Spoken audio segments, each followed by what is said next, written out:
It's a Wednesday, and it's the 6th of August, and the Vault rolls on for another Ravens Lunch Hour live stream. Welcome inside the channel. I'm Bobby Trossett. She's Sarah Ellison. This episode is brought to you by our friends at Be More Around Town. Preseason play begins tomorrow night at the Bank, and we are a month and a day out from the start of the regular season beginning. It's the Ravens and Bills in Buffalo. We got a jam-packed show coming up for you, including a featured guest by the name of Cordell Woodland from 105.7 The Fan, who joins us in 4 minutes from right now. We're going to talk about Nate Wiggins and the fight night, if you will, that was channeled at Ravens-Colts joint practice. Sarah Stephen A.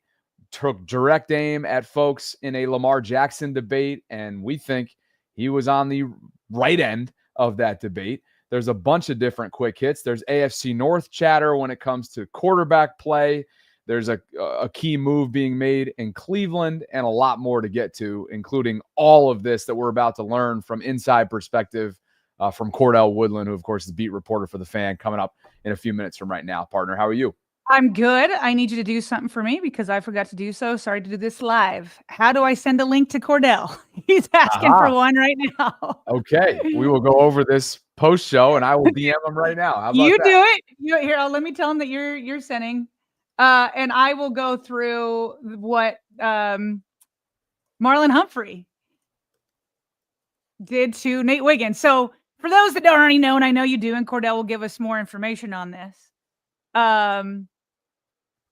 Nate Wiggins jumped off the sideline and got himself into a big fight. There was already some extracurricular activities going on, doing a special teams kind of gunner drill. There was a few extra shoves at the end of that, and Nate decided to jump off the bench, and he started swinging. And he kept swinging, Bobby, and then he kept swinging. And so he got ejected. John Harbaugh said one of the players from the Colts also got ejected, but a lot of reporters saying they didn't see him actually get ejected, the Colts player. And so Nate Wiggins watched the rest of the practice from a window inside the Ravens practice facility. Probably wasn't happy at that moment. But you know who always tries to troll in those moments? You know who always tries to have fun in those moments? And maybe, Bobby, the trolling and the jokes are too soon because Marlon Humphrey, as we know, always has that camera. And he's always sticking it into his teammate's face in that locker room. And that's what he did. He tried to put Nate on blast in the locker room. Here's how that went down. Hey, after getting curb stomped today, give me your thoughts about what you saw happen and what went down.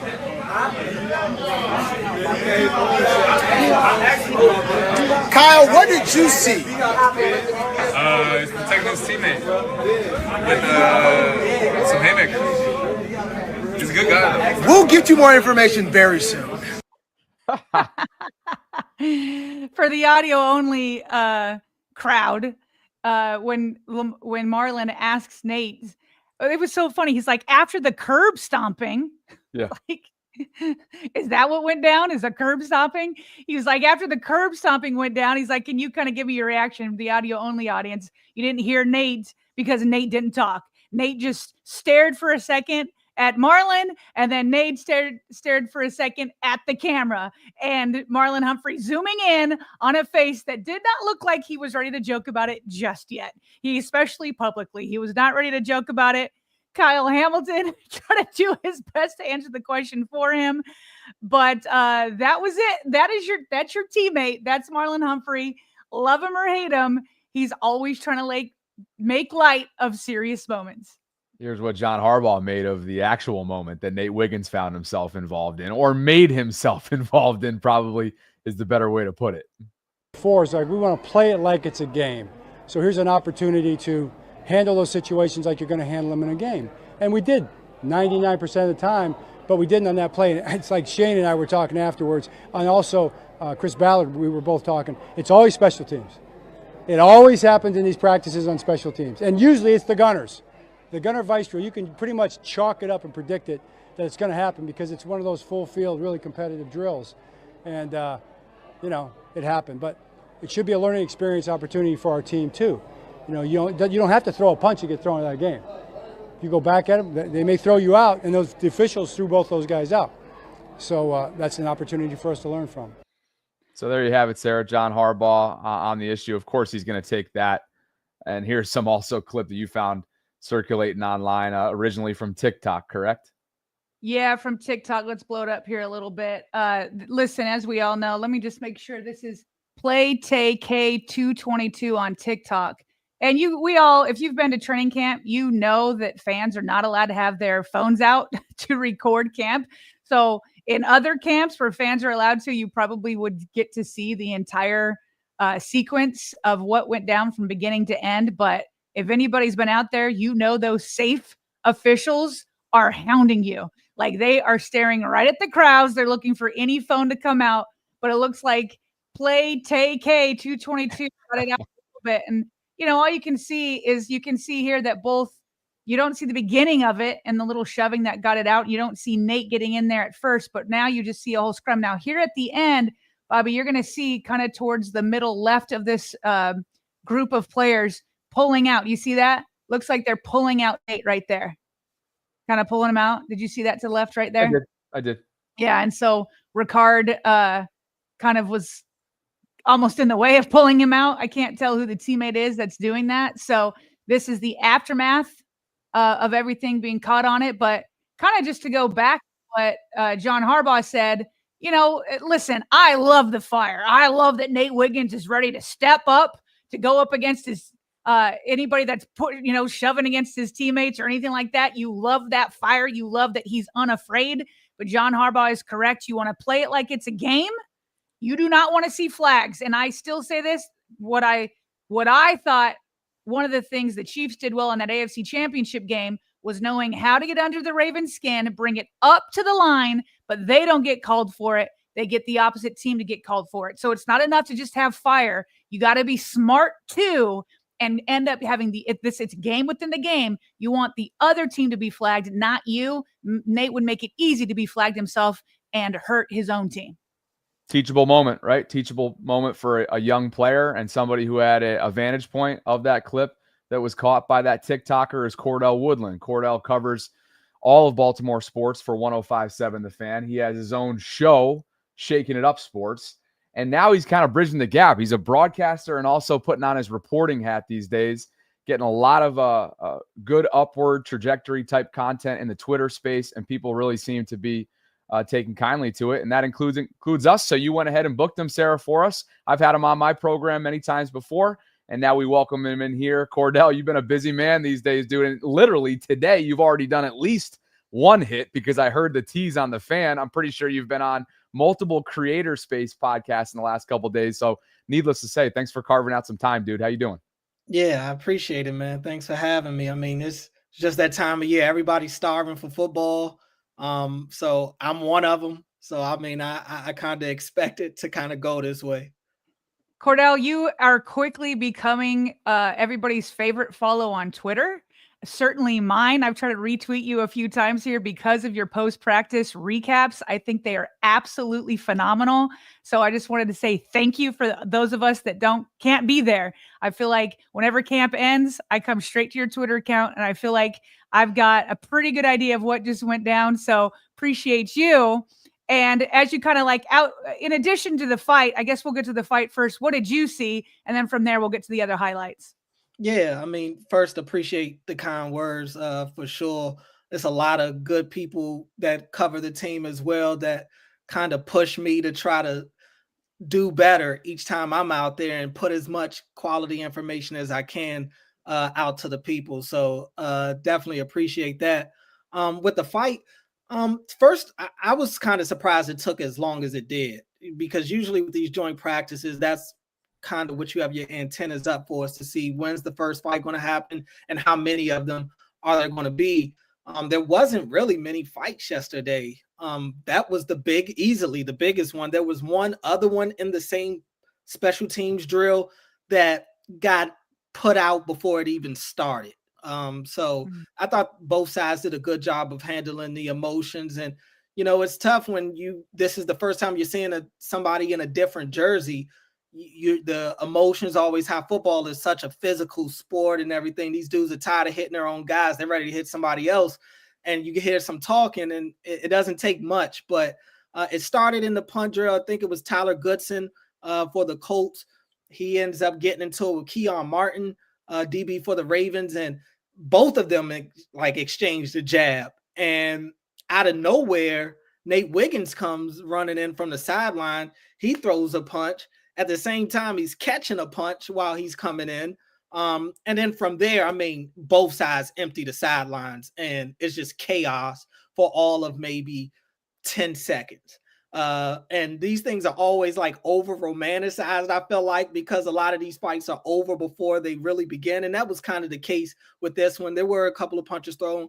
I did see Nate going in by himself after the crowd had kind of cleared. John told us afterwards that the ref threw him and Goodson out. I didn't see Goodson leave, but granted, I wasn't necessarily looking for Goodson. But I definitely saw Nate leave, and he was watching practice for a little bit, kind of looked like he was in detention. And I think he kind of got sick of watching it and ended up finally leaving off. But that fight, it took maybe about 30 to 40 minutes into practice for that to happen. So I think that's probably best case scenario. You know, for Nate, it's been some tough assignments for him to start out camp. Probably great work for a second-year player who's still super young and coming off a really solid first rookie season. But when you're going up against a future Hall of Famer and D-Hop, of course, a budding wide receiver in Bateman coming off his breakout season, and the speedy Zay Flowers, not to mention everybody else they have in their room. And for the first time, you get to go up against somebody you're not going to be suiting up either with or on the sidelines alongside for the first time in 6+ months in A.D. Mitchell.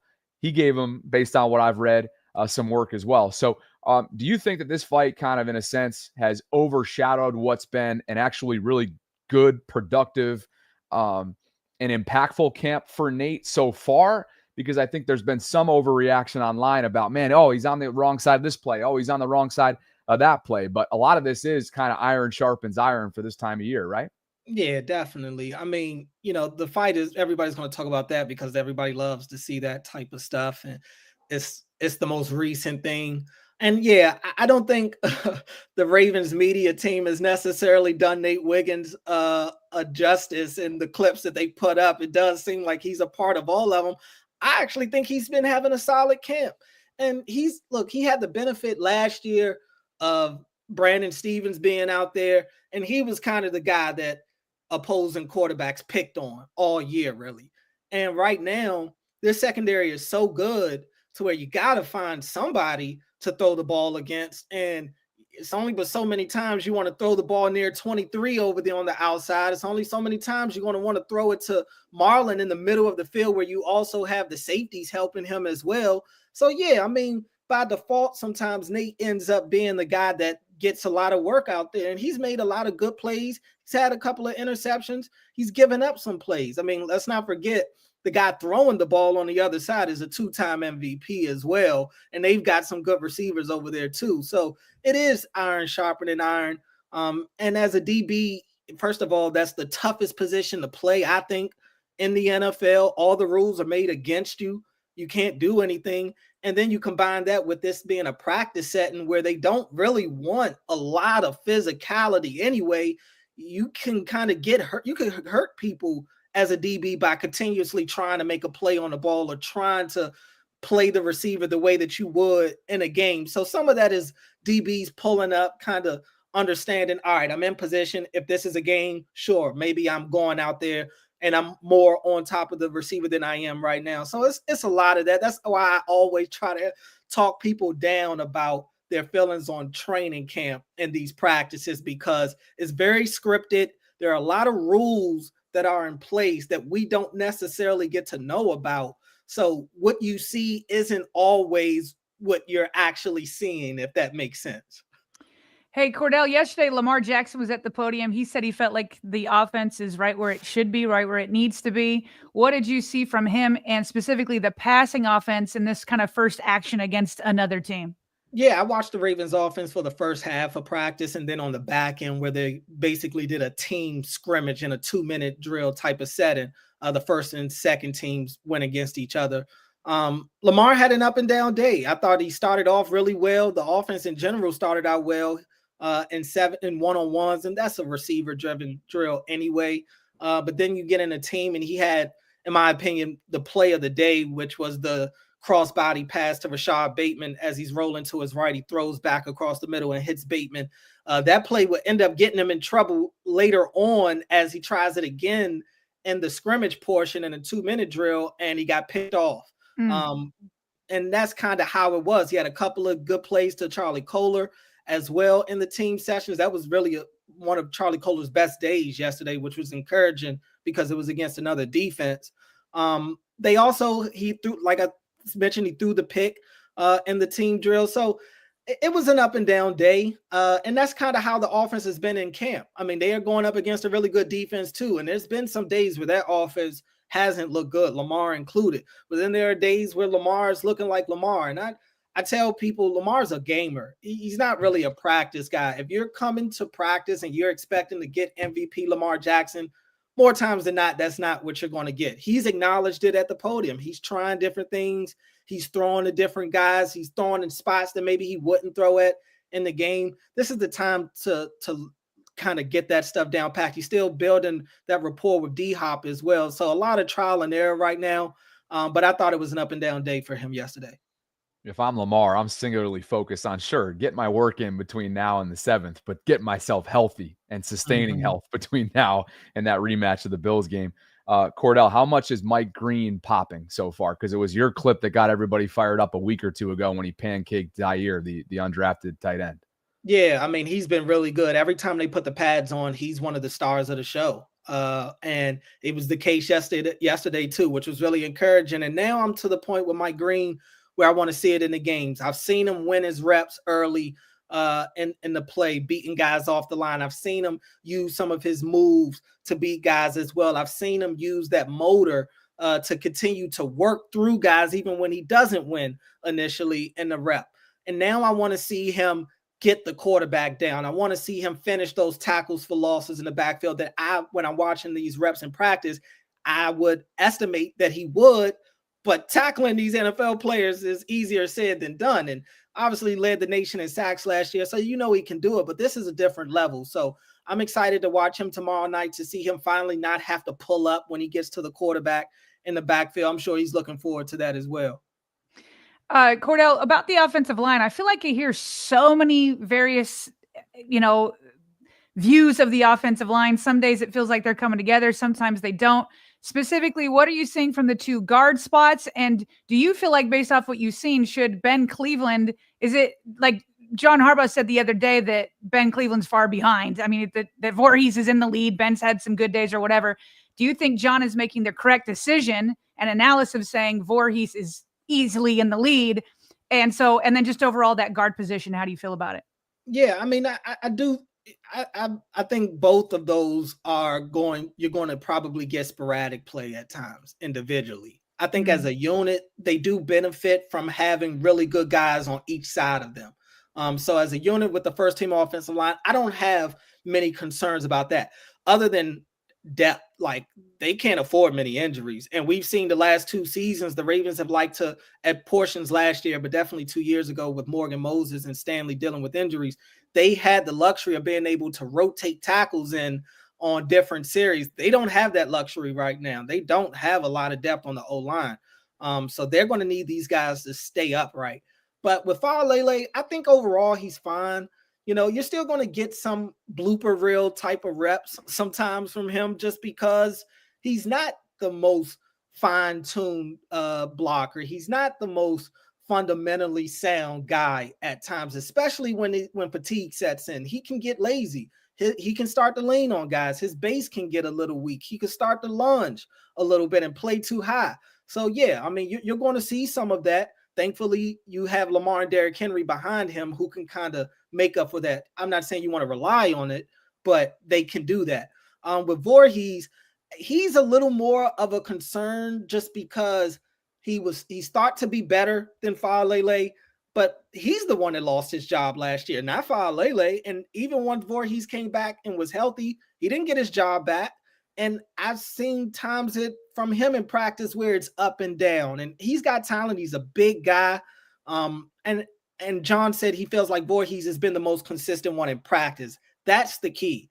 Ben Cleveland's not a practice guy. He hasn't been. And Voorhees, I guess, to John, he shows the part more on a consistent basis in practice and in games, I think the Ravens would agree. Ben Cleveland does put together better game tape than you would imagine him putting together when you watch him in practice throughout the week. So I'm curious to see, if Voorhees keeps the job. That's where I'm at with it. I don't think it's a situation where Ben Cleveland can't steal the job away from him, even after the season starts. It could be week 4, and all of a sudden, Ben Cleveland's thrown out there. They're still giving him a look at left guard. They're still rotating those guys with the first team reps. So I don't think it's a closed door situation. But yeah, it's Voorhees' job to lose. It was the same way last year, and he lost it. So who's to say that won't happen again? And obviously the guy who took it is no longer here, having left for Jacksonville in free agency, and that's Patrick McCary. We know you're up against the clock, Cordell. You got a lot going on. I'm sure you'll be back out there today at One Winning Drive. Let everybody know what you got coming up. You can be followed on social, and in this case, Twitter or X at Cordell Woodland, and feel free to plug anything else. Yeah, I mean, that's pretty much it right there. Follow me on the socials. I have my show with my co-host, Ben Hall, usually on Thursday evenings. Not this Thursday, obviously. I'll be at the Ravens game, the Fresh Take. You can check us out. Ben does a really good job. He is the producer for Inside Access 2 to 6 during the week. So we do a really good job with that. I'll actually be filling in tomorrow morning on the Big Bad Morning Show. It'll be me and Ed Norris. So we'll talk a lot of Ravens, obviously, as we lead up to tomorrow night.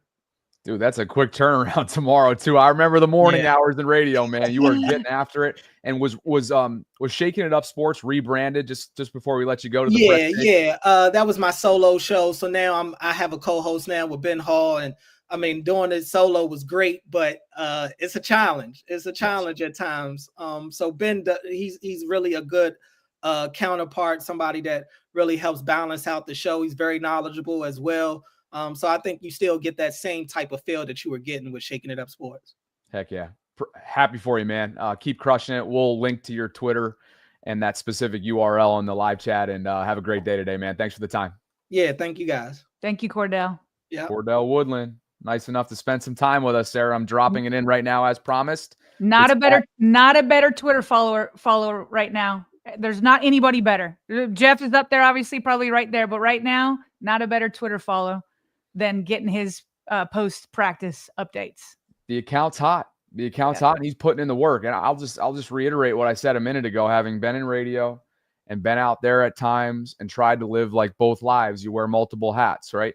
He's about to get up, by the way, at probably 4 a.m., maybe earlier tomorrow, to fill in on I know a show that you will often be a guest on for a segment here and there. He's then probably going to go to tomorrow's. Well, no, he's definitely already told us. So tomorrow his day starts at 4, just to be clear, and the game doesn't start till 7, right? So hopefully he fits a nap in there, but depending on what he's got going on, that might not be the case. Not to mention he has a son and like all that other stuff. So it's a lot on his plate. Yep. Shout out to him, and shout out to all of you for being with us today, all 1,200 plus concurrents that are currently with us right now. If you could on the way in, please like the video, subscribe to the channel if you haven't already done so, and hit that notification bell so that you can be notified of when we're dropping our daily live content. And while we're at it with shout outs, be remiss if we don't continue to say thank you and let everyone know what's going on at BeMoreAroundTown.com, Baltimore's premier tailgate experience, premier road trip company. I know I can continue to vouch for this because, well, I've worked with them for multiple years now, whether it's going across the pond to London for Ravens Titans a couple years ago, or every single home tailgate the last 2 years. Being with Brian and his team has been such a joy, and it's a great group of people that they'll bring in. And what's awesome is that they're giving you guys, meaning Voltrons, an opportunity here. So if you book a full Ravens away trip experience with Be More, and you see on the screen that you have a lot to choose from, including a month and a day from now in Buffalo, a rematch of the divisional round game. If you book a full Ravens away trip experience with Be More Around Town, you're going to receive 2 complimentary VIP purple tailgate passes to a 2025 home tailgate of your choice, and that is on top of your experience. All you got to do, email Brian at BeMoreAroundTown.com once you do book that trip, and that'll allow you to redeem your tailgate passes. At Be More, literally, it is as simple as showing up, booking your spot. I guess you want to book it first, then show up, then pack your bags, It is actually, that's not the order that you want. You want to book your spot, Sarah, pack your bags, and then show up. And that's the chronological way to do it, which makes sense, right? The irony here is that they couldn't be easier, but somehow the delivery still got bungled with how simple it is. Of course, that's how it goes when you talk for a living and you're coming off a 3-stream day. But Seriously, you guys get the point. It's been fantastic working with B-More. We hope you'll give them a shot. As you can see here, it's not just Buffalo week 1. You've got a slew of other opportunities. Go Gadget, by the way, is going to be performing before the Ravens and Lions game. That's a Monday Night Football game in late September. They're going on the road to Kansas City for Ravens Chiefs. Just go and check it yourself. Jamal Lewis, the great Jamal Lewis, will be hosting the Purple Tailgate on the road. Ravens at Miami. That's Dolphins, Ravens, of course, and it's Thursday Night Football. So thanks to Brian. If you want to get involved, if you want to learn more and see what he has available to you, click on the link that's included in the show notes. Click on the link that's included in our pinned comment right now in the live chat. What's funny, Bobby, is when you're a parent, you're always planning everything. All the trips, you got to think about all the gazillion steps that you have to do. It's rare where you get to go on a vacation and everything is just planned for you. So this Be More Around Town package, right up my alley. That's what it is. It's a package. Yeah. And it really is like, hey, yeah, you're going to put a deposit down. And yeah, you're going to pay, good, fair money to go on this trip. But ultimately, once you pay that thing, it's just following his instructions. It's everything of which is laid right out for you. So coming up, month and a day out from the first one of the year, Ravens Bills in Western New York. Okay, partner, let's get some super chats in before we shift back to the content. Yep. Love it. ING has become a new channel member. That's definitely a repeat channel member, right? I would think so. King. That's the Sea King. And the Sea King. Mm-hmm. You know what's so funny, Sarah? What I realized yesterday when I got a few super chats on my personal channel, everybody's name's the same over there, and it's not here. I know. I'm actually looking at. I noticed that last night too. I checked in on your show. Good job to all you guys, by the way. Love that you guys. Have you already hit 1,000 subscribers? We did. I know you were close. See, on the collective you're talking about. On the collective, yeah. I noticed on the Bobby Baltimore channel that names were normal, and maybe they were last night. Oh, I meant on the collective. I saw it. Yeah. But anyway, happy for you guys in your debut. Glad you got there sooner than later. But I also noticed that while watching it, and so I will be looking into that. Appreciate on both fronts.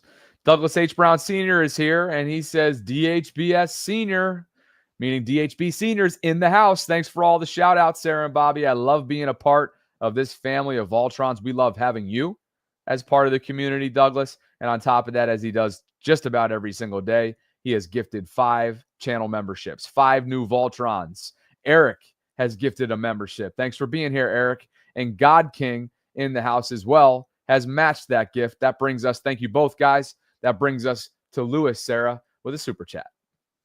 Lewis says, fired up for fantasy football. That is not where I thought that was going. Hashtag who's ready.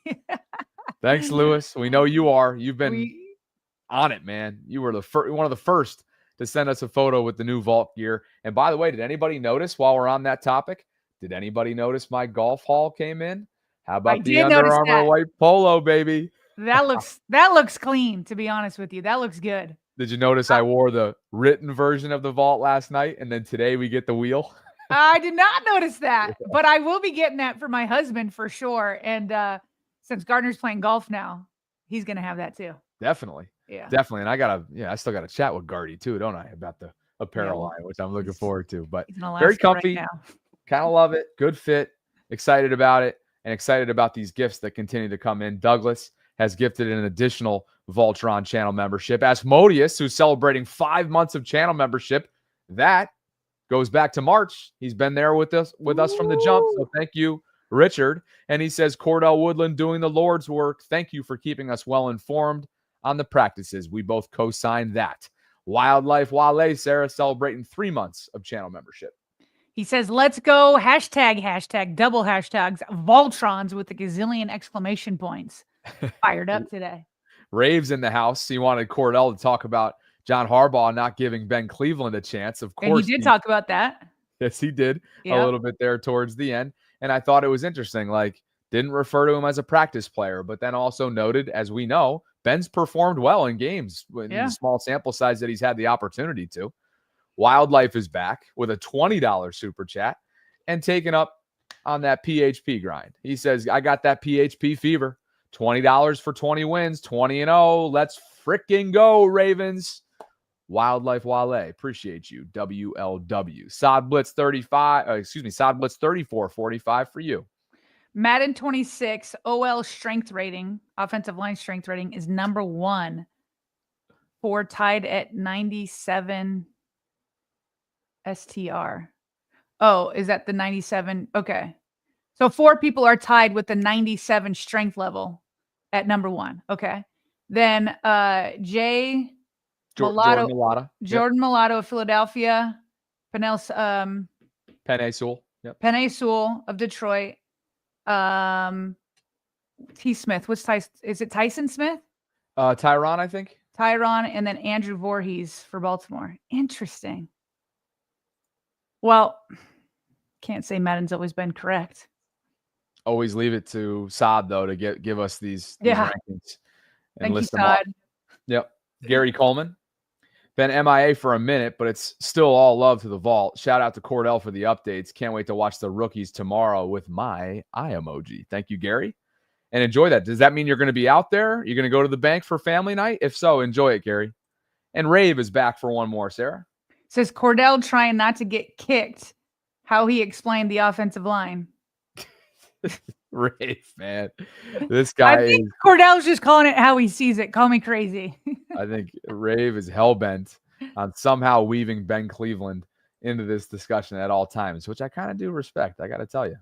Any other notes that we need to get to from a practice perspective? I feel like there are. Yeah. Where would you like to begin? Well, I was going to ask him about Charlie Kolar because Charlie had for sure the biggest highlight reel of practice yesterday against the Colts. As you can see right here, Lamar Jackson found him down the left sideline, and he here, let me rewind it a little bit just so we can watch that one again. Found him down the left sideline here, and there's nobody in sight. He's gone. Maybe it's one of those things where it's like, hey, Isaiah Likely's not here, so we're not going to worry about this 88 guy. That was a mistake. So now they finally start guarding him. He gets a pass over the middle there, and then Lamar finds him again over the middle. That was a sweet catch. And he took a hit while he did it. Look at the way he bounces off of this defender, but holds on to the ball. Just boof. Oh, I've got the ball. You're going to lay the shoulder. That's fine, but I've got the ball. And so I just think it's obviously not a coincidence that Charlie is playing well, or he's getting more highlights when Isaiah Likely is nursing his Achilles injury. And by the way, I saw a couple guys putting up Instagram posts with Isaiah Likely. He looks to be in just fine spirits, like just joking around with his guys in the training room and all that kind of stuff. He seems to be in good spirits, which I know Charlie is happy for. Charlie was on the show over the draft, and I remember asking him, being like, hey, is there a part of you, that's just like, man, give me a shot, And he would not go down that route, Bobby. He was just like, no. He's like, yeah, of course I want to play, but I'm never wishing anything. He's like, I'm celebrating Isaiah also. I'm celebrating Mark Andrews also. He's a very selfless teammate. And as soon as he gets the opportunity, here he is. I love this photo, Bobby. This is Charlie Kolar saying, hey, don't forget how I got drafted. Don't forget, because he was drafted ahead of Isaiah Likely. Same thing happened with Dennis Pitta. He was drafted second as the second tight end by the Ravens. But he's like, don't forget what I'm all about. Don't forget how I made a name. And that's that I'm a receiving tight end too. And you can see it right here. Nope, that's not it. You can see it right here. Yes, I can. Bobby, how do I go from this one to one where it's bigger with both of us still on here? That's what I'm trying to figure out. So just to kind of peel back the curtain for everybody, Sarah's been experimenting back and forth with it's that one. Formatting. Okay. New formatting, which let us know what you think of the new formatting. Yeah, so there's this, and then when I want to see bigger, there's this. Okay, I figured it out. Thank you, Bobby. Yeah. on the fly here. Anyway, look at this photo. Look at his eyes. Look at his strong hands. Like, there's the defender trying to knock it out. Charlie's like, I don't think so. Lamar Jackson was asked about Charlie and how he's performing with Isaiah Likely sideline, and he said, awesome. Charlie is getting a great feel for the game. He's looking like Lil Mark and Lil Isaiah out there in his own way. So I don't know. I don't know what to expect from Charlie this season, Bobby, because Isaiah's going to be coming back, but he's showing he's got plenty to do in the receiving game still. Well, first off, you freaked out the live chat a little bit by not directly or even sincere. What's the right word to say this? You didn't intentionally dramatize Isaiah Likely's injury, but they felt like you did when you misspoke on the Achilles rather than the small foot fracture. That's my bad. So you sent the live chat into a little bit of a tailspin. We just want to be clear. It is not an Achilles. It is not an Achilles.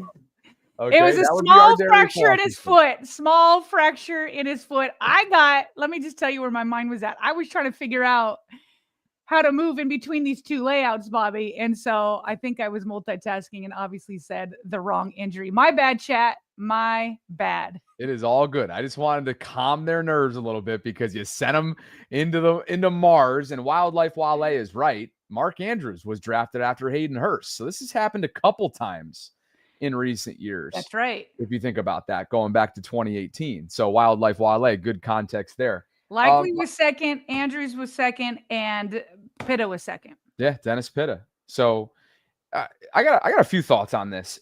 I'm genuinely bummed, obviously, for Isaiah. Genuinely bummed.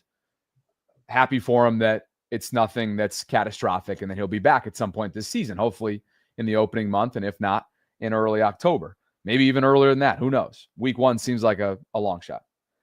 But I'm also genuinely excited for Charlie.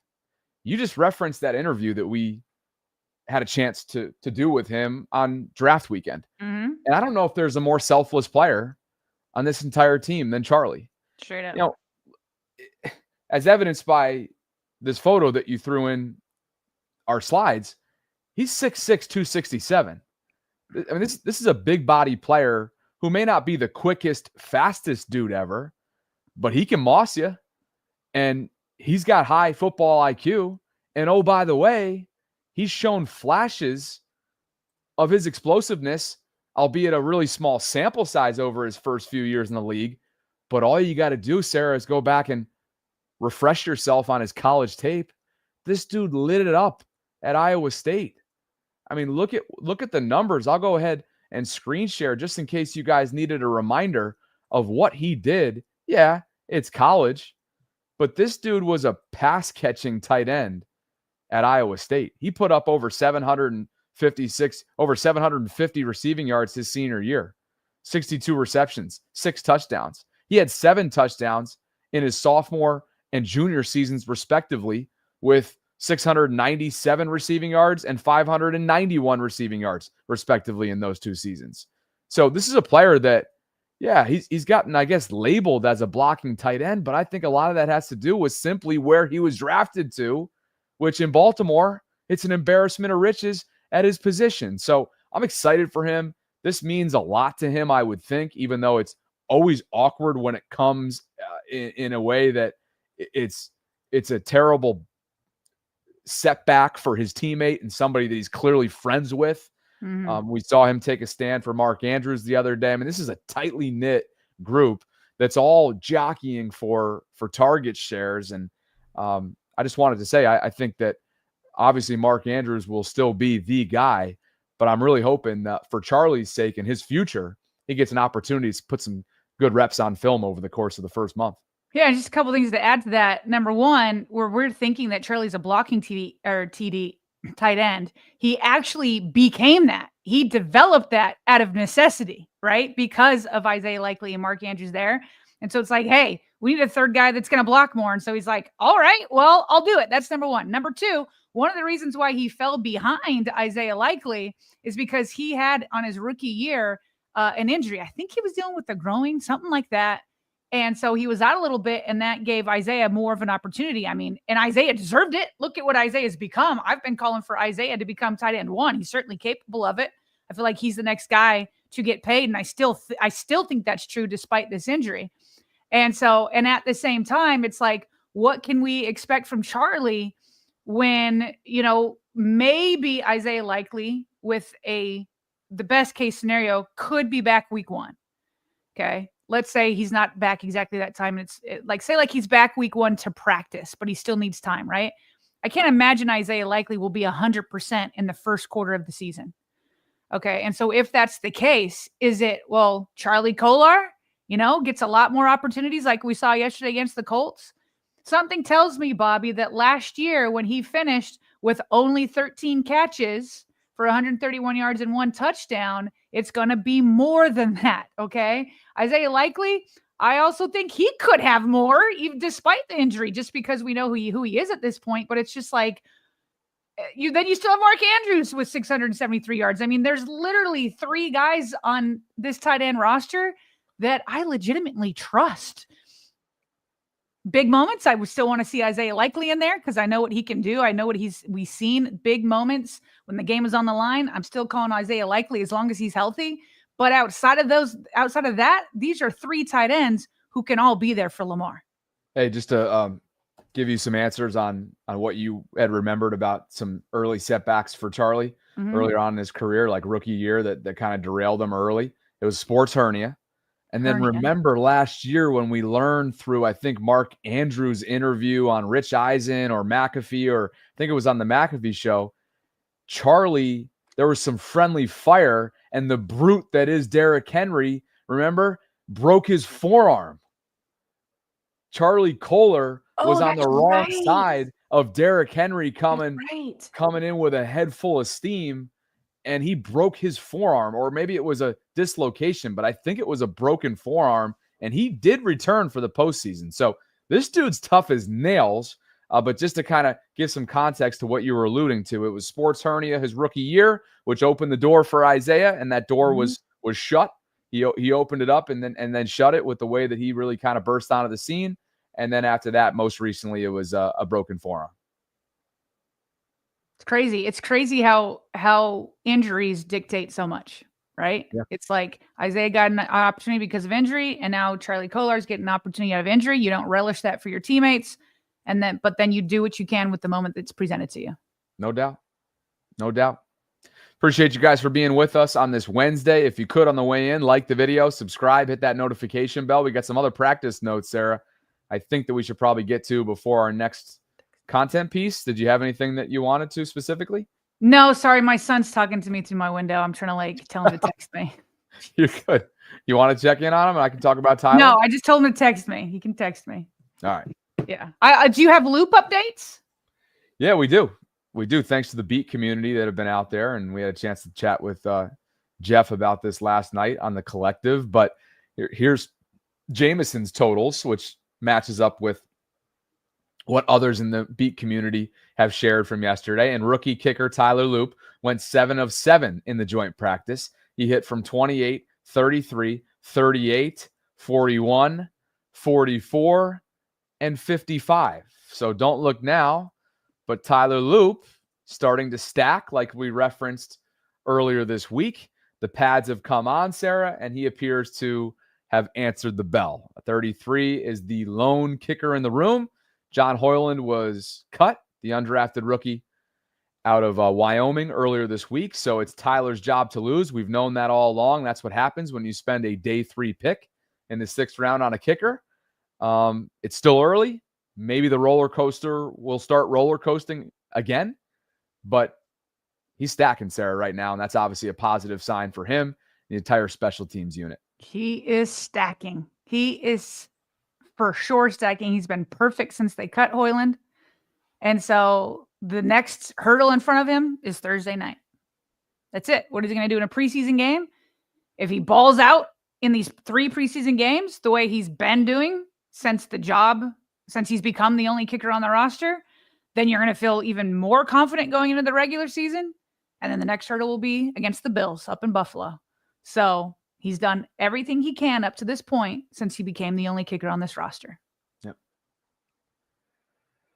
I think in terms of practice notes, being that we had Cordell on just to kind of catch us fully up to speed with his inside perspective. I'll just give 2 more notes. Go ahead. It's not necessarily for practice, but number 1, Kyle Hamilton was not at practice yesterday. The day before he was seen leaving early. John Harbaugh commented on it. He said, quote, "It's one of those camp deals.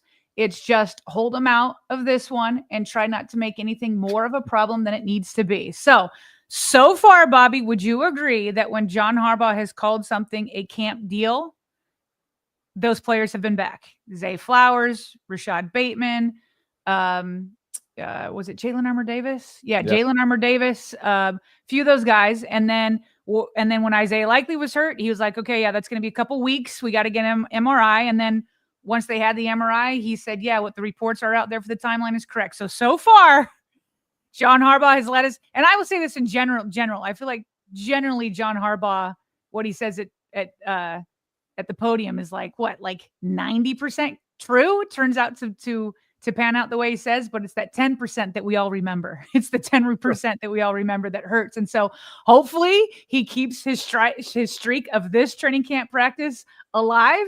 And hopefully we'll see Kyle Hamilton sooner than later. But today there is no practice. There's a walkthrough. He for sure isn't going to play in the game. He probably wouldn't have anyway. And so maybe we'll check back in Friday or Saturday to see if he comes back. Meanwhile, John Harbaugh did confirm what we already believed was going to be true. The Lamar Jacksons and the Derrick Henrys of the world will not be playing in these preseason games, which is why during the joint practice yesterday, they probably got their most extensive work. I think John said they probably got, what do you say, like 7 out of 10 snaps, something like that, that they had out there. So they kept the starters in longer for the joint practice. They feel like that's more beneficial for the guys because they're playing against an opponent, but also can control nobody getting sacked, nobody getting hit too hard. There was some hitting, but not like there would be in the preseason game. So that's what these joint practices do. It's trying to give you the best of both worlds that a preseason game would do, but you can protect your players more. So we'll be looking at other guys Thursday night, certainly not these stars and the starters that you want to protect. Hey, add one more to your list there from a minute ago too. Remember Jair Alexander had his knee drained.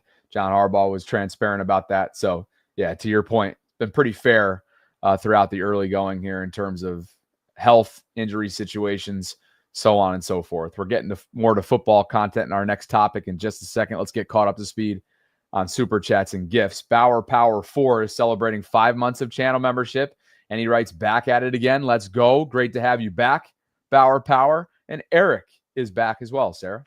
If nobody tells you they love you today, just know that I do. And I believe that from Eric, the way he serves his local community with the firefighting hashtag 6K for LJ. Yeah, genuine is what he screams at you. Douglas H. Brown Sr. is back, and he says, you two do such a good job of bringing the facts, continuing to shower us with gifts and compliments. Thank you, Douglas. Saad Blitz 3445. I won't make you do this one again because you already got one of those. So let's see if I can do it on the fly. 2010, round 3, Ed Dixon. Round 4, Dennis Pitta. Kind of piggybacking off what we were discussing earlier. 2015, round 1. You're going to have to help me out with the first name of Williams. Michael Williams. Nick Boyle. Okay, Mike Williams. Michael Williams in the first round. Nick Boyle, who, of course, had a great career in Baltimore, was a 5th rounder. And we all remember Darren Waller, who was the 6th rounder, and how he ended up kind of bursting onto the NFL scene. Yeah. Wasn't it a Raiders-Ravens joint practice during summer? No, it wasn't a joint practice. It was a preseason game. Or it was I can't remember if it was a preseason game, but it was definitely at the stadium, whether it was preseason or regular season, and he was just warming up on the sidelines. And John Gruden's like, who the heck is that over there? Yeah. The story's great. So what's funny though is like we're talking about the second one has always been better, but really it's like whichever one comes last, because literally Waller had a more storied career than Boyle. And Boyle, while it wasn't, an amazing career, but it was obviously longer and better than Williams. So it like worked out perfectly there. Continue into 2018. Don't let me stop. I will. And it looks like chat Max Williams. All good. Thanks, Saad, for but we already talked about the rest, right? It's 2018 was we know what 2018 was with Hurst and Mark, and 22, of course, is all fresh in our minds. Pop Punk Cowboy with a super chat for you. Likely won't be 100% until week 9 or 10 at the earliest. That's kind of where my head's at. 100%. I'm not saying he won't be back in games before then, but where like he's feeling like himself again, I don't think that's crazy. Yeah, I don't either. Foot injuries are crazy. Wildlife says, I hope we adopt the song Whoop. There it is. When Loop makes field goals. Loop, there it is. Kind of good play on words right there, Wildlife. I could see that gaining some traction. Laura, who's celebrating 5 months of channel membership, Sarah, which means she's been with us from the jump, leaves a super chat attached for you. Says, ready for the games to begin. Loved the show last night, Bobby. Congrats. Love both of you. Oh, thanks, Laura. Yeah, it was a fun day. Three streams in one day moving forward is going to be tough to sustain, but I'll do my best. And I thank you for everybody for coming out to support the collective last night, 8 o'clock Eastern on Tuesdays moving forward. I love how Tuesdays are supposed to be like the easier day off during the season. And of course, you three found a way to make it harder. Goodness gracious. I guess so. Yeah. No rest for the weary. Yesterday was tough, but fun. And hopefully you guys are having fun with us today. We're about to shift gears to a different topic in just a second. Over 1,700 concurrents at the moment. So great audience in the YouTube space today, over 600. So thanks for being here. Please like the video, subscribe, hit that notification bell. Consider becoming a channel member. Consider perhaps gift-giving membership and going to check out our new apparel line by visiting thevaultpod.com/shop. Sarah, take us where we need to be, please. So I thought for this section of the show, we could talk about the state of the quarterback for all AFC North teams. Okay, and so let's start with the Ravens and Lamar Jackson. As we know, we just got a practice update from Woodland. He's experimenting, having some up and down days because he's experimenting, but I loved Cordell saying that Lamar is a gamer. Okay, so just a couple days ago, it might have been last week, ESPN's First Take has this debate about who's the most talented quarterback in the NFL. Keyword is who's the most talented.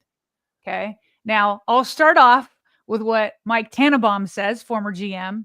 And then of all people, Stephen A. Smith obliterates the debate on this whole thing and brings it to Lamar. But it was a little bit shocking to see who Mike T named as the most talented quarterback in the NFL today. Do you agree that Lamar is the most talented quarterback in the NFL? I don't. I love Lamar, and I love his improvement going from 58 to... First of all, can I rewind that? Can we listen to how Kimberly audibly is shocked and is like, oh, when he says, I don't think it's Lamar? Listen to that. It's cracking me up. Mike T, do you agree that Lamar is the most talented quarterback in the NFL? I don't. I love Lamar, and I love his improvement going from 58 to 68% completion percentage throughout his career. But I'm going to go with the aforementioned, hopefully that's not an SAT word, Jordan Love as the most talented quarterback in the NFL. When you were designing a quarterback and taking nothing away, you see up above, they didn't like that answer. That's what happens they when you have a ridiculous A Ravens fan is controlling lights here. Jordan, I got you, buddy. All right, we don't even need to hear the rest of that, okay? The lights go out. She's saying up above, they don't like that answer. That is just silly to me. Like, Mike T has lost his mind. How do you even... like when you just look at the talent, when you watch the film of Lamar Jackson and the jaw-dropping plays, both with his legs and his arms, and add the fact that he's a 2-time MVP, should be 3-time MVP, and like the fact that he wills his team to the playoffs every time that he's healthy. Like, how do you even go there, Bobby? I guess when you're a member of the old guard way of thinking, I think he just kind of saw himself out a little bit, to be honest with you. I don't know. I don't know how to answer that question for you. But. I mean, Lamar Jackson is for sure the greatest runner at the quarterback position of all time. That's not to say Michael Vick isn't up there, or Cam Newton, or Steve Young, or a million other guys I'm leaving off the list. But it's hands down, Lamar has the historic numbers to prove it. He is by far the best runner of all time. He's got the second best touchdown to interception ratio of all time, only behind Aaron Rodgers, but had the best one last year, creating records of having 40 or more touchdowns to 5 or fewer interceptions, only having 4. He has the third best quarterback passer rating in NFL history. We've never seen anything like him. Never. The fact that he could come out here and say with a straight face that it's love is silly to me. And that's where Stephen A. Smith enters the chat and of all people gets it right about who the most talented quarterback is in the NFL.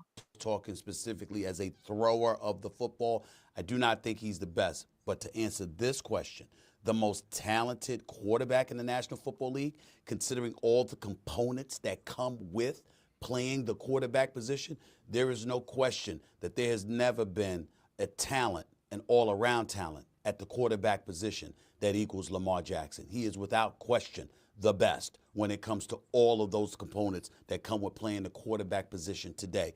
Last year alone, number 1, yards per pass attempt. Number 2, touchdown passes to Joe Burrow. Touchdown to interception ratio. First, 41 TDs, only 4 interceptions. First in quarterback rushing yards. First in QBR. First in a passer rating of 119.6. Fourth highest passer rating in a season in NFL history. Bested only by Aaron Rodgers twice and Peyton Manning once. That's who we're talking about when we're talking about Lamar Jackson. And then check this out, Mike T and CC. 474 attempts last year. That's the most he's ever thrown a football.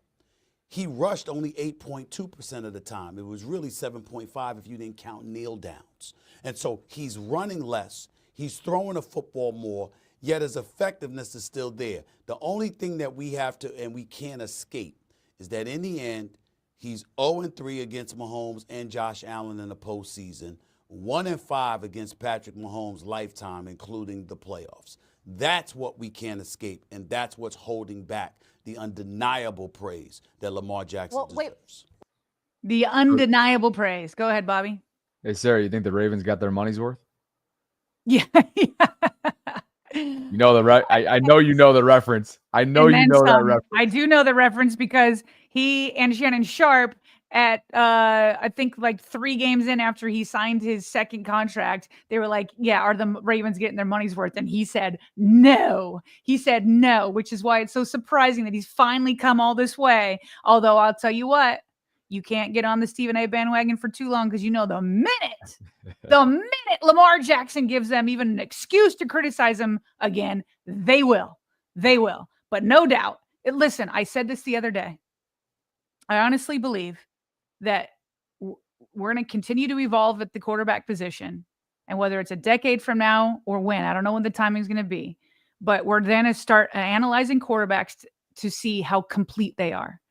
How complete they are. Right now, all the haters want to do is bash Lamar for being able to run. And they want to see, well, I want to see with the arm. I want to see with the arm. And like, I don't care what he does with the legs. But there's these, because of Lamar and others before him, he stands on the shoulders of great mobile quarterbacks and dual threat quarterbacks. But because of him and others like him, it's going to become to a point where it's like, oh, all you can do is throw. But I need somebody that can threaten with their legs too. You're going to need a complete quarterback. And Lamar Jackson is the prototype for who everybody will be looking for in the future. The only answer that I have for you with your question that you posed earlier on, how can Mike Tannenbaum say that with a straight face? The only thing I can think of is that we know typically on the national level, when it comes to debate sports talk shows, this stuff is scripted. Stephen A. Smith is not only the face of the program, but he's the executive producer behind the scenes and has major sway, has major pull in terms of what they lead with, what they talk about, and how they end up kind of debating in this format. And it would not surprise me, Sarah, if there's conversations on the back end before they go on the air where it's like, look, somebody's got to go with Lamar, somebody's got to go with the obscure player. And that's the only thing, partner, that I have for you that makes logical sense to me in terms of how Mike T got down to the bottom of where he ended up. Maybe, but like, why Love? Why not pick somebody else? You know what I mean? Like, but hey, though. And I'm not trying to like dump on Love. I mean, I guess it's effectively what we're doing here, but it's like there's a lot of other quarterbacks he could have chosen. Sure. I do Daniels think over the Commanders. I think that, of course, he could have. Yes. Just to piggyback off of you making it abundantly clear that it's not the you-know-what show on Jordan Love. I think he's going to be one of those late blooming quarterbacks, and the Packers are going to have something to say, potentially coming out of the NFC to compete for a Super Bowl in the next couple of years. He was under Aaron's tutelage for all those years, right? The development took time. Now it's his show. I think he was injured last year at times. His numbers, the way he throws a beautiful ball. They got talent around him. Watch out for Green Bay to be a sleeper coming out of the NFC this year. But yes, to your point, there's plenty to choose from, and he chose Jordan Love. Yes, exactly. And I just wanted to, kind of put this out there because, as Steve and I said, we can't escape the postseason or like his record against Patrick Mahomes and Josh Allen. Funny, if you keep watching the clip, Mike T's like, no, you can't put that on Lamar. In the playoffs, you can't say like that's definitely a team stat. But Dan Orlovsky a couple days ago, right here, put out a great stat that we've been speaking to all offseason. He said in the first half of 5 losses in the playoffs, the Ravens have scored 26 points to opponents' 67. That's a minus 41 in the first half. So in those losses, the Ravens can't dig themselves a hole. But the other stat right here is for sure what we've hit on. Opponents have scored 37 points off of turnovers. The Ravens have scored 3 points off of turnovers. And that's a function of both the offense turning it over. Like you can't score 37 points off of turnovers if you're not turning it over. But you're also only scoring 3 points because, in part, the defense just haven't been getting turnovers. They had 0 this last season postseason, and only 3 since like Lamar's been going to the playoffs. So that for sure has to play. But I also love this quote by Dalton Wasserman, Bobby, from PFF. It says Lamar's development as a drop back passer under offensive coordinator Todd Monken has left him virtually with no flaws. And so it's just be as consistent as you can for Lamar and the entire team. Play like you do during the regular season, during the postseason, and everything will be okay. Last little stat here, Bobby, I'm going to leave you with. This is incredible, especially because we're about to talk about Joe Burrow in just a second. People give Joe Burrow excuses all the time about how his record, his defense is terrible and that's why they lose, which is true. There's truth to that, but check this out. The Ravens have a record of 7-10 with Lamar Jackson when allowing 30-plus points. Okay? So not quite 500. It's tough to win when your defense is giving up 30 or more points. Lamar is 7-10. The Cincinnati Bengals with Joe Burrow are 2-16 when his defense gives up 30 or more points. Bobby, that's 18 games where their defense gave up 30 or more points. It's 17 games when the Ravens defense has given up 30 or more points. Lamar has a far superior record. Just to throw it in here, even though these aren't AFC North quarterbacks, Josh Allen, 3-12 under these circumstances. Patrick Mahomes, 7-11, right there with Lamar, but with 1 extra loss. So I don't want to hear, I'm saving this for sure, because I don't want to hear that Joe Burrow doesn't have to overcome this stuff when Lamar is overcoming it more than him. Do not blame his defense more than you would Lamar Jackson's defense in these 30-plus point games. Good representation for what happened last year, too, that we've talked about a number of times. Lamar was able to overcome the 32nd ranked pass defense through 10 or 11 weeks last year and still win the division. Joe wasn't able to overcome his poorest defense and didn't make the playoffs. He still had a tremendous statistical campaign, offensively speaking, but where were the Bengals as a result? They weren't in the AFC playoff picture. So exactly, all 4 are great. It's just who elevates their team to a point where that margin for error, it's obviously with the defenses they had through 10 weeks for the Ravens and really all season long, all 17 games for Cincy, the margin for error is so thin. What do you do with that thin margin? And Lamar capitalizes on it. Okay, so that takes us over to, since we kind of have Burrow in here, let's go over to the AFC North team of the Bengals, because we're kind of doing a state of the quarterback position here. And basically what I'm trying to get at is the state is so good in Baltimore that we're debating whether he's the most talented in the NFL. And whether you agree or not, that's where we're at. Meanwhile, this was interesting, really, really interesting. Jamar Chase was on the Up and Adams show. And he was talking with Kay, and she asked him to kind of compare a little bit Josh Allen and Joe Burrow. And on the face of it, Bobby, he for sure seems to be taking a shot at his own quarterback. I don't think that's what's happening, but take a listen. This is kind of crazy. I think you can hear this in his bid to get a 99. Honestly, I feel like he has it all. The timing, the accuracy, the placement, the speed, the awareness. He has it all. The field recognition. I mean, what else? He audibles in the backfield. Well, I get this idea when you of turn like on you Joe guys tape, can't. it's different from Josh Allen's tape. Completely different. You know what I'm saying? Mm-hmm. So I don't know. People game plan against Josh Allen, not against Joe Burrow. They play against his game weapons. You know what I'm saying? So that's the difference. What'd you make of that? I'm processing it. It was the first time that you heard it. To it. Do you want to hear the end of it again? No, I got it. You got it. It's essentially he compliments him with a laundry list worth of items there, but at the tail end throws in that folks game plan for Josh Allen. They don't do that for Joe Burrow, and then almost kind of like hat tips himself, right, by saying it's the weapons around Joe Burrow that teams game plan for, whereas Josh, insinuating that Josh doesn't have as much as Joe does around him. Am I gathering this correctly? Well, I think that's everybody's or most everybody's takeaway. That it's like he's basically saying, oh, you have to game plan for Josh, but you don't have to for Joe because of me and the weapons. That's the way it's coming across, right? That is such a Jamar thing to say. That's the way it's coming across. But if I'm trying to look at this through a Bengals lens, okay, for sure, I'm sure he's giving himself props. But what I think he might be saying, if I'm trying to give because it's hard for me to believe that he's going to throw Joe under the bus like that, right? I'm like, there's no way Jamar Chase meant to do that. That's where my headspace is at when I come up with this alternative interpretation. Is I think what he's saying is Joe Burrow keeps his whole team alive. So you can't just be like, right? So say and let's say back in the day, people would be like, you know what? Mark Andrews isn't going to beat us. So we're going to game plan for Mark Andrews, and I dare you to beat me with somebody else.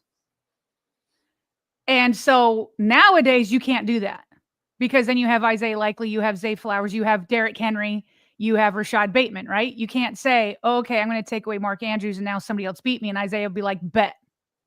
Right? Or Derrick Henry would be like, bet.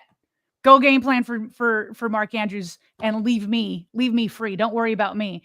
Don't game plan for me, number one, right? And so what I think Jamar might be trying to say is saying, hey, yes, I'm a good weapon and we have good weapons, but Joe Burrow keeps us all alive.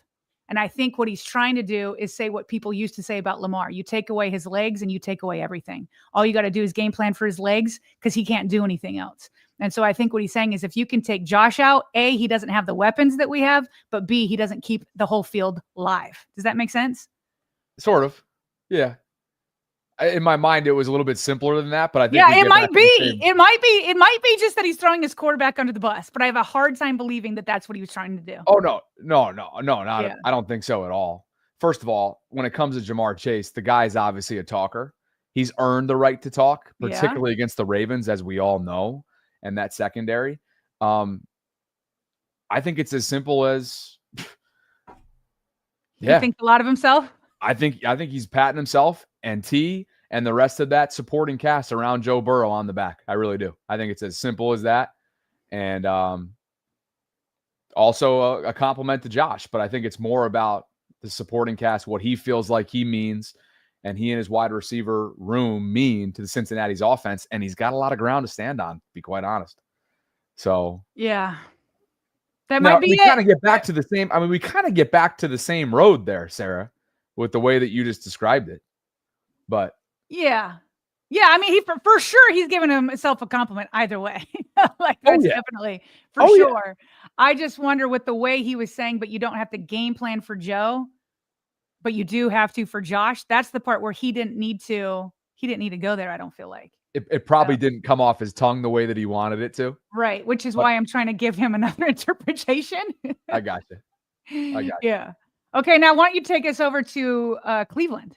And what's happening there? Yeah, because their state. So the state in Bengals right now is did Joe Burrow's own receiver just take a jab at him?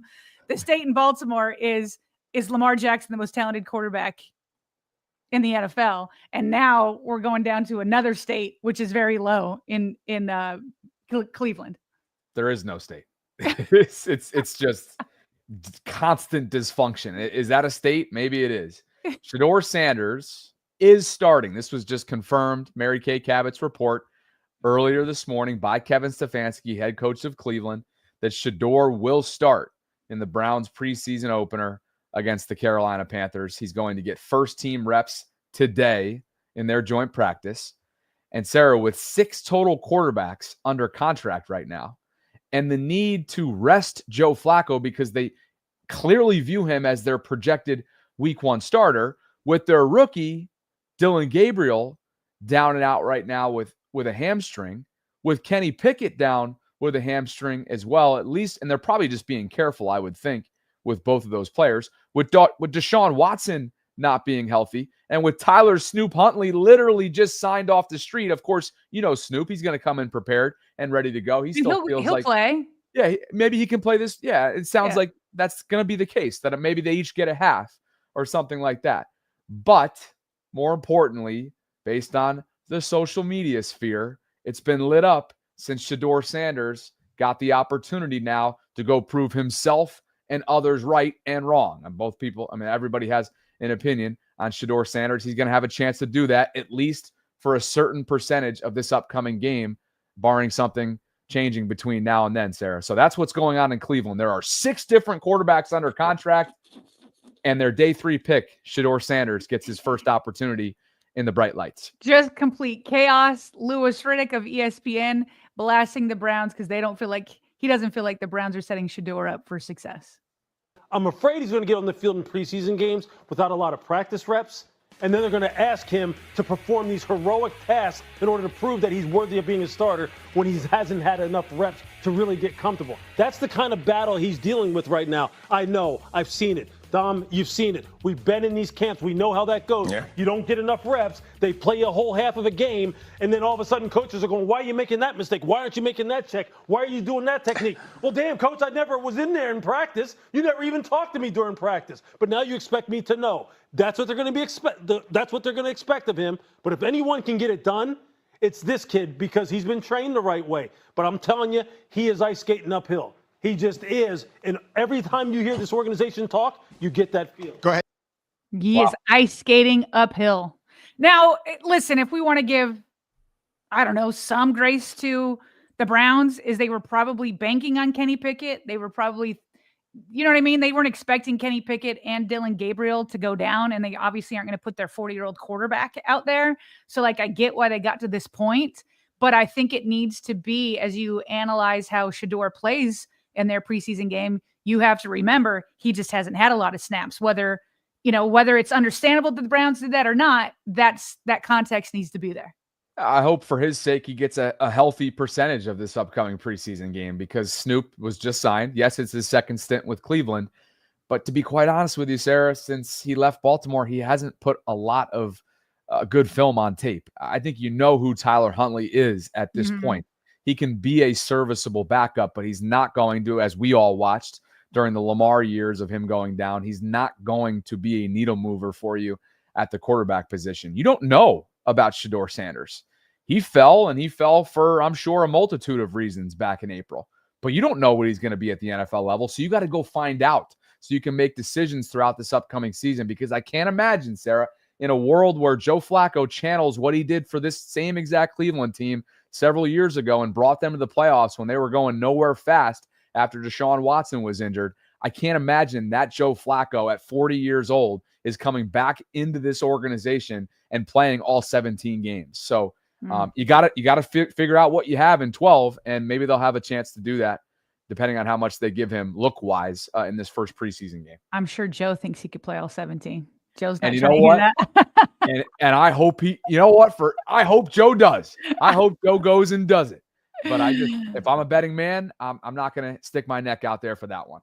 Okay, last but not least, we will move over to the Steelers, who we do know who their starting quarterback is going to be in Aaron Rodgers. But the state of Pittsburgh right now on Wednesday, August 6th, is this viral clip going around. Get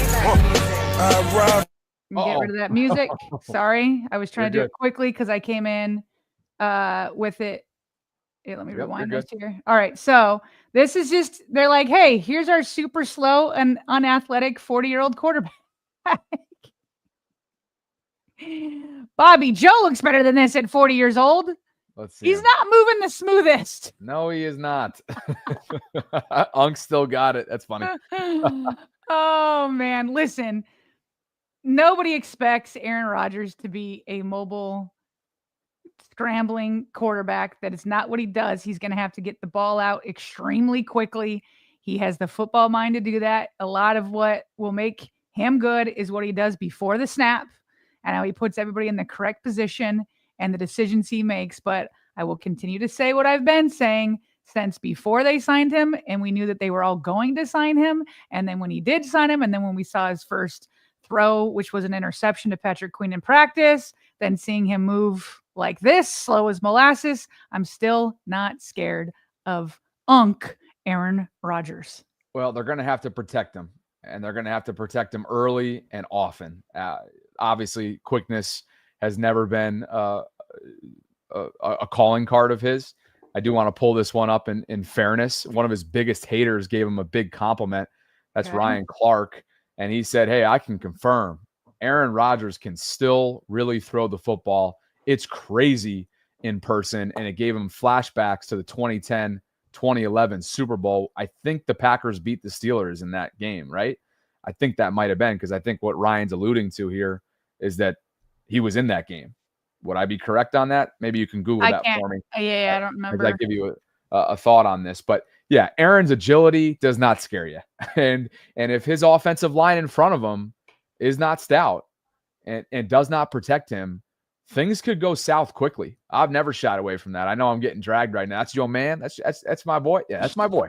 No, you can listen. We can always count on you to come to Aaron Rodgers' aid, though. You already knew that I was going to get that kind of reaction. Yeah, he's my boy. You know, everybody. No, I enjoy the way he plays the game of football. How about that? But you do enjoy it, but well, I guess what's your bottom line here? For sure, he's still a good thrower. That doesn't shock me. That at 40 years old, he can still throw. So, are you saying that like he's a bigger threat than maybe I should be more scared than what I'm saying?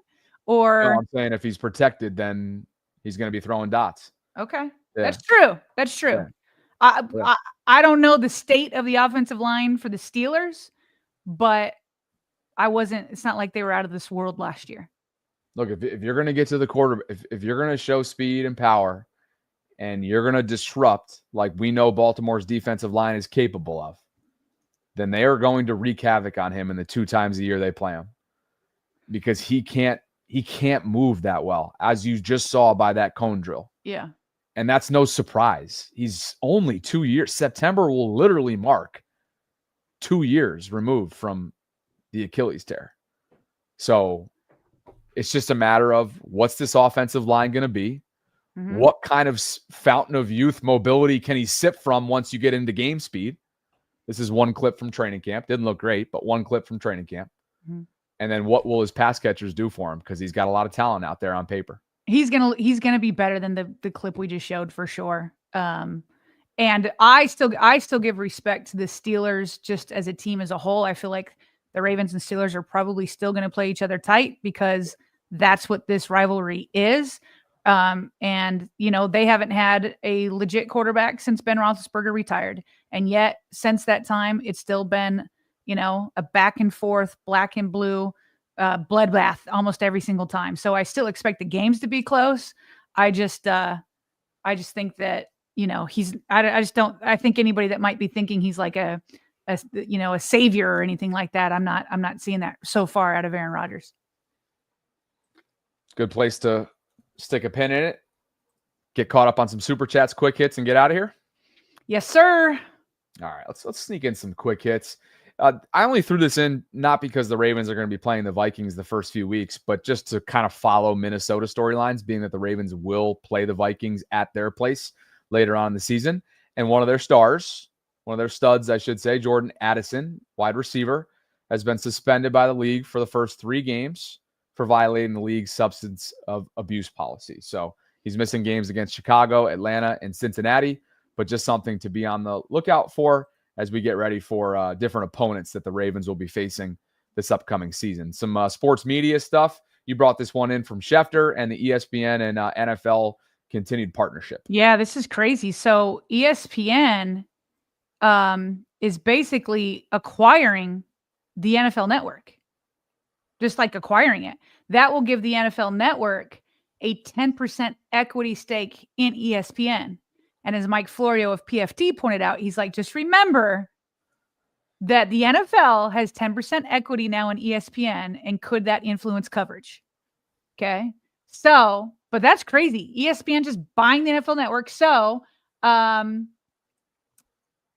are certain media assets that will be, let me see. Yeah. So they are going to acquire the Red Zone channel and NFL Fantasy, along with several other entities. I know a lot of people don't want them to touch the Red Zone channel, like don't change a thing. I don't watch that because we have to be so locked into the Ravens games. I think that's more like for fantasy and national media. And so that's a big move right there, Bobby. ESPN acquiring the NFL Network. We usually get to watch it twice a year when the team plays on a Thursday or a Monday. And occasionally maybe 3 times if they have like a Saturday game or something down the stretch in January. Scott Hansen is exceptional at what he does. Mm-hmm.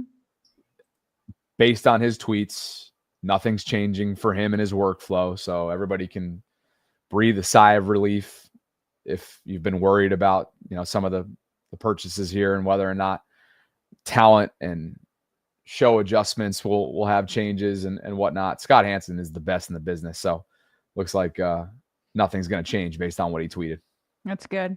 Meanwhile, better let Brent Urban know that the NFL is banning the use of smelling salts during games.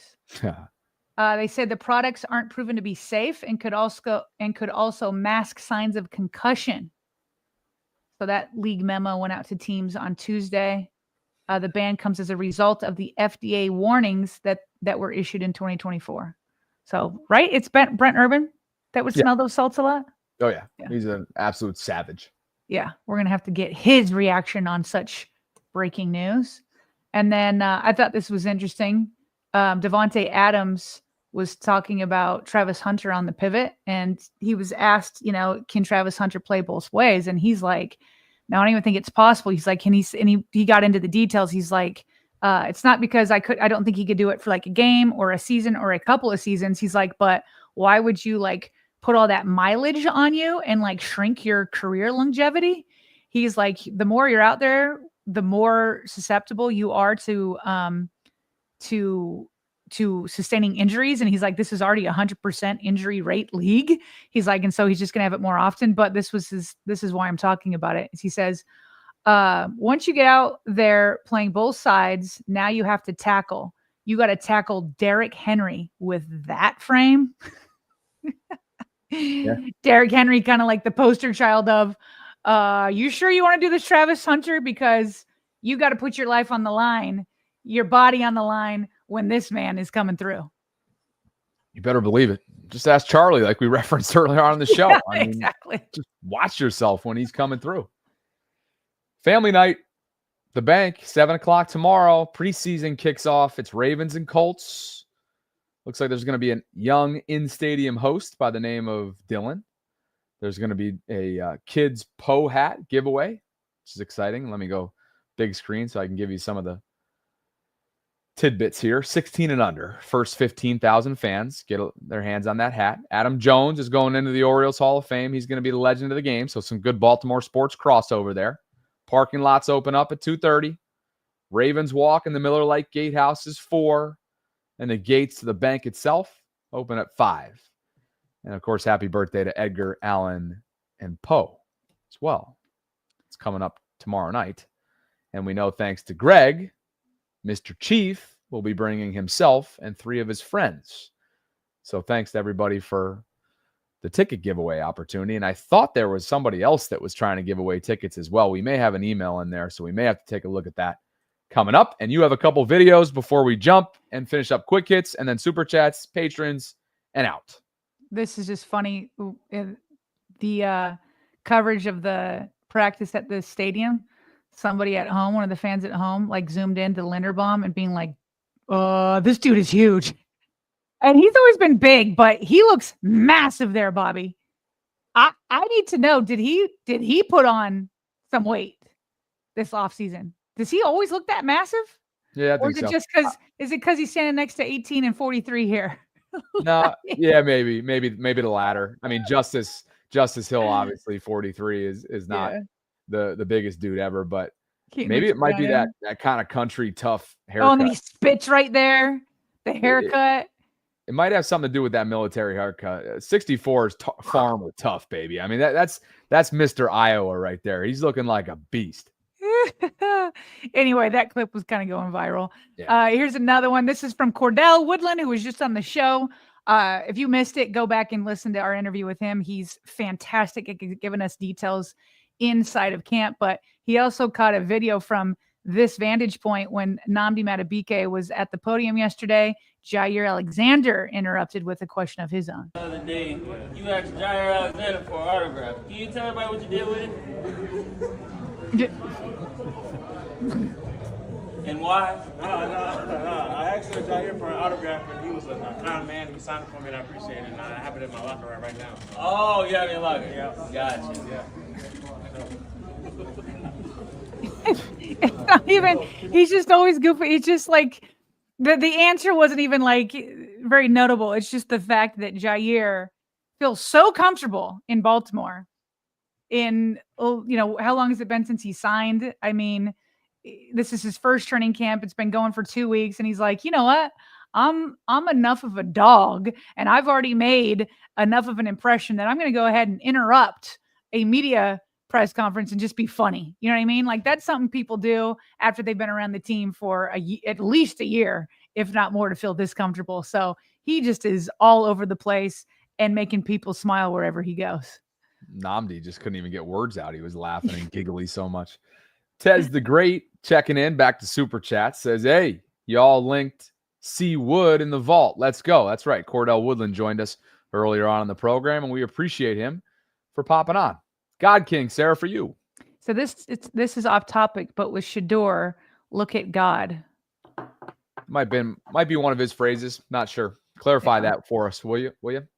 Laura says, how many games have we lost by 2 or more touchdowns with Lamar? We are always in the game. Yeah, whatever that is, if they even have, I don't even know if they even have.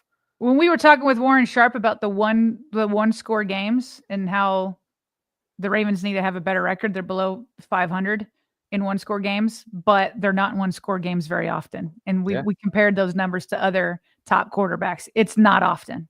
Yeah. The Ravens 54th man says flights and tickets officially bought for Miami. I'm hoping for a repeat of the last time we saw him. Hashtag flock him up. Now, do you mean with B-More? Are you going with B-More around town 54? Because I would love to know if that's the case, because I want to facilitate, make sure you get your 2 complimentary VIP tailgate passes since you booked through him. I don't know if you did.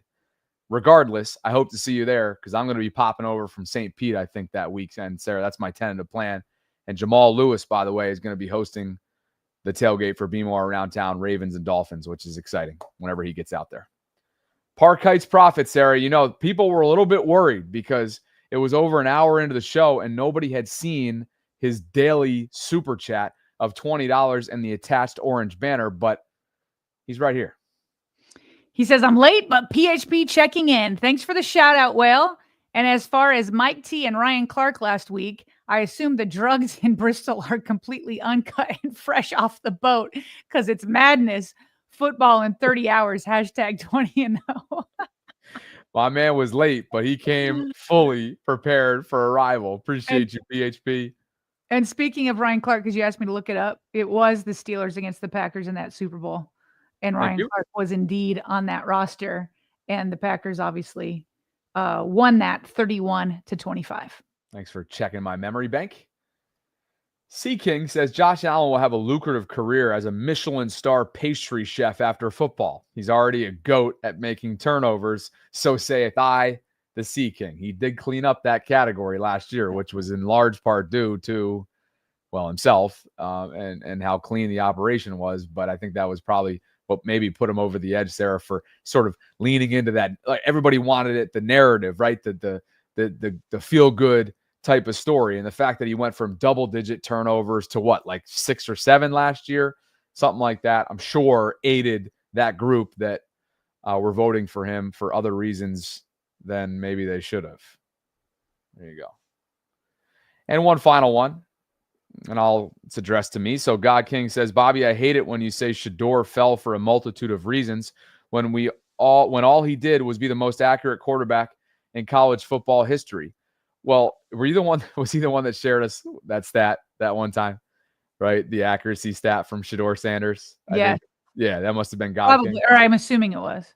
I'm not just talking out of the side of my mouth. I mean, there were credible reports out there that he totally botched the interview process, was disinterested, and that hurt his candidacy. And then maybe he was even evaluated higher than he should have been based on what happened in the draft. So I don't know. I mean, I don't know why you're triggered, God King. King Lee, Sarah, for you. He says, just got NFL Sunday ticket. I won't miss a game. I get it too. And I loved it. I love it much better now that YouTube has it. And I may have to shift being out of market. So I may be hitting you up about that. God King says they didn't want to start Shador. Now they have to. Well, they could start Tyler Snoop Huntley, but for reasons that we shared earlier on, you have to get a look at Shador. You got to get a look at him. Well, that's what he's saying, though. You have to. You just said you have to get a look at him. But they didn't want to start Shador. Now they have to. They don't have to. They should. You just said they have to get a look at him. At some point throughout preseason, yeah. But they don't have to. There's different meaning. I see what you're saying. We both use have. Yeah. I just used have, but they could do it in preseason game number 2. They could do it in 3. But they already know what they have. That's the operative word right now. They already know what they have in Snoop. They definitely have to. Like, you're not going to put Snoop out there. Like, why wouldn't you give Shador the chance? Like with Kenny Pickett and Dylan Gabriel going down. Like if they trotted out Snoop after a couple days of signing him, and you already know what Snoop can do, you drafted him, you want to see what he can do. To your point, that you have to look at him. I think it'd be crazy if they didn't start Shador, and I think you would say the same thing. Of course. So that's kind of I agree. what he's saying here. I think. I totally agree. Well, I don't know what he's saying. He's on a Cleveland kick right now, but if that's what he's saying, we're in agreement. Yeah. We're in agreement. Quarterback. See what happens when you start talking about the Browns quarterback position? It's so dysfunctional that it sends us into a tizzy. Thank you, God King. Appreciate the super chats. Oh my gosh, I did it again. We have been so busy that there are things falling through the cracks, and I'm not about to give them back-to-back days. I love Christopher and Brian, but I'm not about to give them back-to-back days. And I should say back-to-back-to-back-to-back. That's too many. It would have been 3 times for Chris and Brian. So what I'll do instead, Sarah, is just kind of quickly on the fly here, make sure that Christian Almgren and Jimmy Rice get the love. They are going to get their love. That they are due. And you guys are due shout-outs. And this is what you are owed right now. Christian and Jimmy, thank you both for believing in what we're building. Thank you for the love and support that you give us through Patreon on a monthly basis. It's patreon.com/RavensVault podcast if you're interested in getting more involved with the channel, like Christian and Jimmy have for months running now, if not years. So thanks, guys. And thanks to everybody who supports us through Patreon. You all good? I'm all good. I just want to once again give a shout out to you guys on Ravens Collective, and I'm just curious, just like, how do you feel like it went down? I felt like from the outside looking in, it was fun to listen to you and Jeff and Cole. How did you feel it went your guys' first time around? Oh, thanks for asking and thanks for supporting. Jeff's just an encyclopedia. I thought it was a real free-flowing, loose hour and 5 minutes. It's nice to have rapport with both guys before you start a show. Trio is not something I've been involved in before in terms of the cast. The AFC North Roundtable was obviously, I don't think I'm saying anything crazy, not something that I was a huge fan of. I didn't think it was the best use of my time. And to be quite honest with you, as someone who starts his day in the 5 o'clock hour, it was hard last night to be forming coherent sentences, facilitating a show in the 8 o'clock hour. Yeah. But when you're with that kind of company and it's such a new type of endeavor, you get excited about it. So we were really pleased. We've already hit 1,000 subscriptions and counting. And obviously, as you know, from the process that it's taken to get where we are, there's certain thresholds that you need to hit right out of the gate. Ours are 1,000 subscriptions and 4,000 public watch hours. I think that's what Google AI has since updated the YouTube sort of algorithm to. So we're going to be chasing towards that. That reaches monetization. Those two thresholds. At some point when you 3 streams per day, you start losing the ability to talk and form English sentences. But loved it. Thanks for asking. Good. Yeah, it didn't come off that way. So thanks. Yeah. Thank you. Well done. Happy for you guys. Appreciate that. Yeah. Ravens Collective, if you guys haven't gathered that yet, 8 o'clock Eastern on Tuesday nights. Brand new channel. Cole Jackson, Jeff Zaribek, and myself. God King says, it's divine intervention. Have to start Sanders now. God King loves Sanders. He loves them for sure. Yep. And I don't know why there's so much anger right now in the chat about credible reports from the Albert Breers and other national insiders that I'm just regurgitating when it comes to Shador stuff. It's what not the a reports personal, were saying. Yeah, it's nothing personal. I'm just recycling what we heard throughout that post-draft process. That's all. So we'll end it there. All good? All good. Awesome. Thanks for booking, Cordell. Hopefully you guys enjoyed that. I still need to text Dan Graziano, so perhaps we can talk about that and how we're going to kind of formulate the show for the rest of the week. We'll be back at 12 noon tomorrow and Friday as well. And we're gearing up for, of course, preseason football. We should note, programming-wise, we're not going to do pre and post, at least on the vault, for preseason football this year. Sarah might tinker with something in one of the Saturday games coming up. But as of right now, the plan is to just do our normal programming for Thursday and Friday. We'll be live with you at noon. We'll use the post game of Thursday night show, if you will, as 12 noon on Friday to get into everything that we need to discuss as it relates to the preseason game. So, that's our update for you. Thanks to Be More Around Town for the continued support and for sponsoring this episode and continuing to be a part of this summer campaign. Go check them out, BeMoreAroundTown.com. You can go visit the show notes for a number of reasons. If you want to get involved with Patreon and the channel more, go to the show notes. If you want to go check out the merch line, thevaultpod.com/shop, you can go to the show notes. If you want to follow us on social media, go to the show notes. It's all right there for you, and we appreciate you guys. For Sarah Ellison, I'm Bobby Trossett signing off. And by the way, this is, speaking of the merch line, nice earlier on, but this is my new golf polo, which I'm really excited about. I also got the one with the vault too. So it's the wheel, the vault.